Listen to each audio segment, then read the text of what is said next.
Hello. आज हम लोग का टॉपिक है बाइजेक्टिव फंक्शन। इस बाइजेक्टिव फंक्शन को हम लोग बाइजेक्टिव मैपिंग भी बोलते हैं। तो एक फंक्शन को बाइजेक्टिव फंक्शन कब कहेंगे?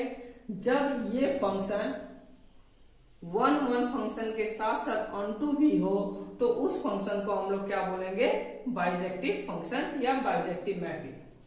अब मान लीजिए मेरे पास दो सेट है, सेट ए जिसका एलिमेंट है ए बी सी और दूसरा सेट है सेट बी जिसका एलिमेंट में मान लिया 1 2 3 4।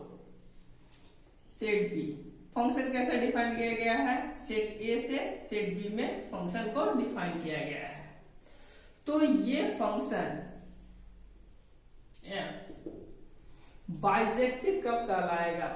ये फंक्शन बाइजेक्टिव होने के लिए पहले ये वन वन हो, मीन्स सेट ए का वन एलिमेंट सेट बी के डिफरेंट एलिमेंट के साथ जुड़ा हुआ होना चाहिए।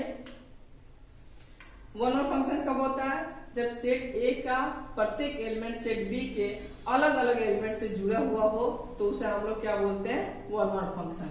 ये फंक्शन वन वन है। देखिए सेट ए का हर एक एलिमेंट सेट बी के हर एक डिफरेंट एलिमेंट से जुड़ा हुआ है। अगर मैं यही बोलता कि ये मैं इसको ऐसे जोड़ देता तो ये वन वन फंक्शन होता नहीं। सेट ए का दो एलिमेंट सेट बी के एक ही एलिमेंट से जुड़ा हुआ है, अलग अलग एलिमेंट से नहीं जुड़ा है, तो ये वन वन फंक्शन नहीं होता। ये एक्चुअल में मेनी वन फंक्शन है। तो वन वन फंक्शन होने के लिए ये अलग अलग एलिमेंट से जुड़ा होना चाहिए। चाहे अलग अलग एलिमेंट से जुड़ा हुआ, चाहे मैं अगर इसको ऐसे जोड़ देता तो भी ये वन वन फंक्शन होता नहीं। ये वन वन फंक्शन नहीं होता, ये फंक्शन ही नहीं होता। फंक्शन का एक कंडीशन में बोला है कि सेट ए का एवरी एलिमेंट का एक से ज्यादा इमेज नहीं हो सकता है। यहाँ पर दो इमेज हो गया है। ऐसे आप लोग टाइप्स ऑफ फंक्शन के वीडियो में आप लोग इसका कॉन्सेप्ट क्लियर कर सकते हैं। तो ये मेरा हो गया one one function, means set ए का प्रत्येक एलिमेंट सेट बी के अलग अलग एलिमेंट से जुड़ा हुआ है। अब इस फंक्शन को मुझे बाइजेक्टिव कहलाने के लिए इसे ऑनटू भी होना पड़ेगा। तो इस फंक्शन को ऑनटू होने के लिए क्या जरूरी है? सेट बी का सारा एलिमेंट सेट ए के एलिमेंट के साथ जुड़ा हुआ हो। तो मैं अगर इसको इस तरह से जोड़ दिया तो ये क्या हो जाएगा? ऑनटू हो जाएगा? नहीं, ये ऑनटू नहीं होगा, क्योंकि ऐसे जोड़ने से ये फंक्शन ही नहीं रह जाएगा। क्योंकि हम लोग जानते हैं एक एलिमेंट का अगर दो इमेज हो गया तो वो फंक्शन नहीं होता है। तो इसको फंक्शन होने के लिए, ऑनटू होने के लिए क्या जरूरी है कि अगर ये एलिमेंट ही ना हो इस सेट में तो मैं बोलूंगा ये फंक्शन क्या है? ऑनटू फंक्शन भी है। वन वन के साथ साथ ऑनटू भी हो गया तो मैं बोलूंगा कि ये एक बाइजेक्टिव फंक्शन है। मतलब ऑनटू के लिए क्या जरूरी है? सेट बी का सारा एलिमेंट सेट ए के साथ जुड़ा होना चाहिए। देखिए सेट बी का सारा एलिमेंट सेट ए से जुड़ गया और सेट ए का सारा एलिमेंट सेट बी के अलग अलग एलिमेंट से जुड़ा है तो वन वन भी हो गया। तो ये फंक्शन क्या हो गया? Bijective function. तो एक चीज याद रखिएगा, बाइजेक्टिव फंक्शन में number of element in set A equal होता है number of element in set B.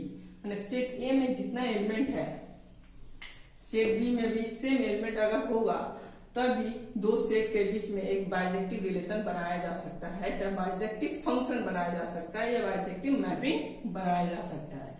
और एक चीज यहाँ पे मैं बोल देना चाहता हूं, देखिए बाइजेक्टिव फंक्शन में डोमेन तो हम लोग क्लियर जानते हैं, सेट ए हो जाता है। फंक्शन में डोमेन क्या होता है? सेट हो जाता है। इस पर वीडियो में बना चुका हूं। कोडोमेन में सेट बी होता है, हम लोग जानते हैं। और बाइजेक्टिव फंक्शन में रेंज भी क्या हो जाता है? सेट बी ही हो जाता है। एक्चुअल ये केस ऑनटू फंक्शन के लिए आता है। मतलब ऑनटू फंक्शन में कोडोमेन और रेंज दोनों सेम होता है, क्योंकि ऑनटू फंक्शन में सेट बी का सारा एलिमेंट ऑर्डर पेयर में रिलेशन में पार्टिसिपेट करना चाहिए। तो जो एलिमेंट पेयर में रिलेशन में पार्टिसिपेट करता है उसी को तो हम लोग रेंज में रखते हैं। इसलिए सेट बी का सारा एलिमेंट ऑन टू के कारण कोडोमेन और रेंज दोनों इक्वल हो जाता है। तो बाइजेक्टिव मैपिंग में अगर मुझे पूछे कि बाइजेक्टिव मैपिंग है तो उसका डोमेन क्या होगा, तो पहला सेट डोमेन, दूसरा सेट रेंज, दूसरा सेट कोडोमेन। क्लियर? तो बाइजेक्टिव मैपिंग क्लियर हो गया। आशा करता हूँ ये वीडियो आप लोगों को पसंद आई होगी। Thank you.